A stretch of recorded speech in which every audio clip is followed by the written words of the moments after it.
Assalamu alaikum, ladies and gentlemen. Today we are going to discuss the quality of a person who is some sort of a follower in nature.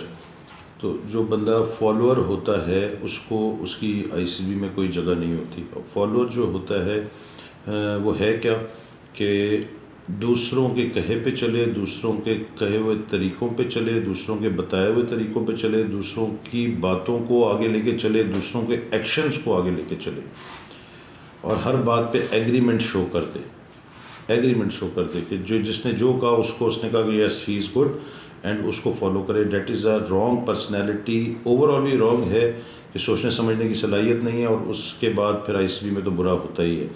ये जो follower है दो तरह के sense में होता है।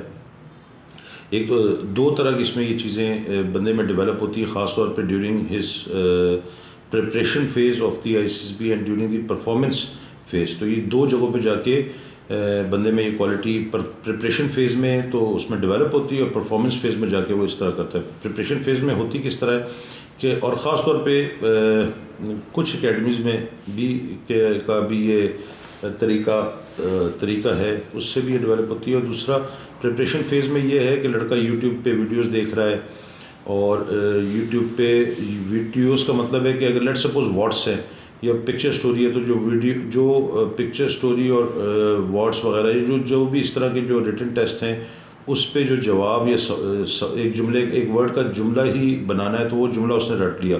Now he is a follower और वो जुमला फिर एक बंदा तो यूट्यूब की वीडियो तो कई लोग देखते हैं, अब जब वो देखते हैं तो वो जुमला जो है वो 25 बंदों की ज़ुबान पे हो जाता है। तो पता चल जाता है सिलेक्टर को कि he is a follower and he is basically a YouTuber and he is getting he is trying to get all the information from the YouTube. तो इसकी अपनी ज़ाती कोई पर्सनैलिटी नहीं है। तो प्रिपरेशन फेज़ में इस तरह एकेडमीज़ में होता है कि जी जुमला एक दिया, एक वर्ड दिया, वो सब ने एक ही तरह का लिखा या उस्ताद ने बता दिया, वो उसको रट लिया और फिर एक एकेडमी के अंदर ही कोई जितने भी लड़के होते हैं उनको वही जुमला हो गया और वही आगे जाके कर रहा होता है, लिख रहा होता है। और जो वहाँ एक सिलेक्टर बैठा हुआ है आईसीबी में, साइकोलॉजिस्ट जो बैठा हुआ है, वो उसको करता है कि एक ही तरह के जुमले आ रहे हैं तो इवन एकेडमी तक पकड़ी जाती है कि कौन सी एकेडमी से लड़का पढ़ के आया है। तो ये तो प्रिपरेशन फेज़ हो गया। Performance phase that is very important. अब the person who is immune to the following category या फॉलोइंग टेंडेंसी है तो उसने परफॉर्म वही करना है ना। आप बकरी को जाके कहें कि जाके शेर की तरह का शिकार करे ज़ेबरा का, वो तो नहीं कर सकेगी। तो वो तो जिस तरह का इम्यून हुई है उसी तरह का वो करेगी। तो अब इसी तरह जो बंदे ने जो प्रिपरेशन फेज़ में किया वही वो जाके परफॉर्म कर रहा है। अब वहाँ फंसता कहाँ है, फॉलोअर जो है वो फॉलोअर एक तो जुमले उस तरह के लिख देता है। पिक्चर स्टोरी, पॉइंट स्टोरी में लगा बंदा किस्म का जो idea theme of the story होता है वही लिख देता है, उसी तरह की वर्डिंग दे देता है।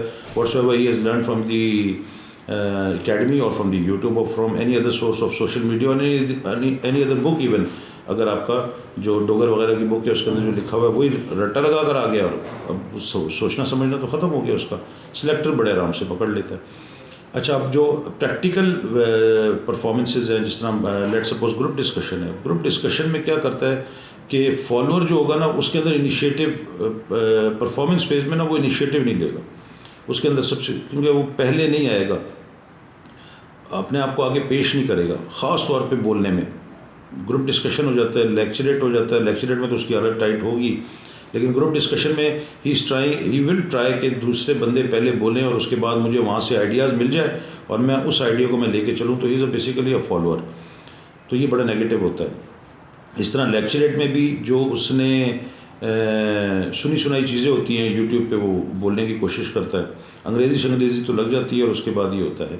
अच्छा, अब उसके बाद आ जाते हैं आप इंटरव्यू में। अगर आप डिप्टी प्रेसिडेंट के सामने इंटरव्यू पे जा रहा है तो इंटरव्यू पे भी लगे बंदे जवाब दे रहा है जो कि उसने यूट्यूब से लिए हुए हैं, जिसको लड़कों ने बताया मेरे बड़े भाई सिलेक्ट हुआ था, मेरा दोस्त सिलेक्ट हुआ था, उसने वही जवाब पकड़ लिए कि मैंने ये जवाब देना है, तो वहाँ भी पकड़ा जाता है। फिर आ जाते हैं आप प्रोग्रेसिव टास्क और क्या कहते हैं कमांड टास्क। प्रोग्रेसिव टास्क और कमांड टास्क में इसमें तो बड़े आराम से बंदा फ़ौरन पकड़ा जाता है। वर्डिंग्स, डिच में ड्रम ना रखें जी, डिच में ड्रम ना रखें, निकालेंगे कैसे, ये क्या होगा, वो क्या होगा, फलां ये बड़ा पेट है ना, तो ये तो बड़े आराम से वो पकड़ा जाता है लड़का। डिच में किसने कहा ड्रम नहीं रखना, जब रखना है तो रखना है, नहीं रखना तो नहीं रखना। अच्छा जी, फिर उसके बाद क्या है कि उसमें जो फॉलोअर है वो बेसिकली क्या करेगा, प्रोग्रेसिव टास्क होगा, उसमें आगे नहीं जाएगा, वो कहेगा मैं पीछे खड़ा रहूँ, पीछे खड़ा रहूँ, देखता हूँ कि और कोई मुश्किल जगह है ना, मुश्किल जगहों को अवॉइड करेगा, अवॉइड करेगा। ये कहेगा ये लड़के गलतियाँ कर लें। फॉलोअर में ये चीज़ भी टेंडेंसी आ जाती है कि दूसरे लड़कियाँ कर लें तो मैं कोई दूसरे लड़के गलतियाँ कर लें तो मैं उसके बाद करता हूँ, ताकि मैं I can give some sort of a good impression to the selected, that is GTO select, impress वगैरह उसने GTO ने क्या होना, तो वो इम्प्रेस तो नहीं होता, उल्टी गेम ओवर हो जाती है। आगे इनिशिएटिव लेता नहीं है, पीछे रहता है, फॉलोअर होता है, लग जाता है। ग्रुप डिस्कशन में भी इस तरह, ग्रुप डिस्कशन में भी अगर एक बंदे ने या लेक्चरेट में किसी ने कोई टॉपिक पे उसके फेवर में बोल दिया या अगेंस्ट बोल दिया, तो वो उसके फेवर में या अगेंस्ट जा रहा है, again he is a follower, और वो उसमें फॉलोअर में क्या करेगा, उसी के वर्ड्स जो है ना या उसी के जुमले उठा के वही बात आगे करेगा, सेम उस तरह की बात करेगा, क्योंकि उसके लाशूर में बैठ गया, उसके शूर में, उसके माइंड में कैपेसिटी इस तरह की बन गई है कि I have to listen, I have to follow and I have to say whatsoever the other person is saying. I don't have to use my own mind, and I don't have any mind, and I don't have the capability, and don't have the capacity to even learn and make the ideas, and I don't have any good observation of myself. तो अगर अपनी observation नहीं है तो इस तरह वो नहीं करेगा। इस तरह कमांड टास्क होगा। कमांड टास्क में सजेशन लेने का ना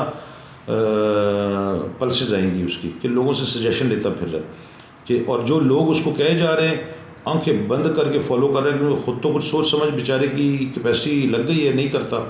अब जहाँ से भी उसको तिनके का सहारा मिलता है, उस तिनके को पकड़ के समझता है कि जी बहुत बड़ा बम्बू हाथ में आ गया है, और उस बम्बू को वो लेके वो कहता है जी वाह आज तो मुझे बहुत बड़ा सहारा मिल गया, और उसी को लेके फॉलो करता है। सोचता समझता नहीं है, खुद ऑब्जर्वेशन नहीं होती और सोचता समझता नहीं है और लग जाता है। तो फॉलोअर नहीं होना, फॉलोअर होने का मतलब जो है अपने आप को फेल करवाना है। तो you don't be follower, never be a follower, use your own mind. बंदा उस वक्त होता है जो अपना मुताला रखता है, अपनी ऑब्जर्वेशन रखता है, ऑब्जर्वेटरी माइंड उसका होता है। Always he is thinking for the anything if he is given. इस कमरे की सफाई का अगर उसको दे दिया जाए तो ही is thinking that how I am going to do the cleanship of this room. तो जब तक ये आपके अंदर ये पैदा नहीं होगा तो ये इस तरह होगा नहीं। तो इसलिए इन चीज़ों को अवॉइड करें। डेट्स वाई मैं हमेशा कहता हूँ कि academy is very much important, because लड़के सब एक ही कैपेसिटी के और इंटरमीडिएट के बाद आए होते हैं। अब इंटरमीडिएट के बाद बच्चे ने बड़ी मुश्किल से भी एग्ज़ाम दे के तो वो निकला होता है, तो उसके पास इतने मुताले का और इतनी चीज़ों का नहीं होता। बट जिनको जो समझदार होते हैं वो अपनी ऑब्जर्वेटिव पावर रखते हैं, फॉलोअर नहीं होते। अगर उसको कोई काम का है तो वो उस पर सोचते ज़रूर हैं। कुरान पाक में भी ना ततफक्करून, गौर क्यों नहीं करते, तो गौर करने का कहा गया है, फॉलो करने का नहीं कहा गया, रट्टे लगाने का नहीं कहा गया। आई होप कि whatsoever I am trying to say वो आपकी समझ में आ रहा होगा। Thank you very much and अल्लाह हाफिज़।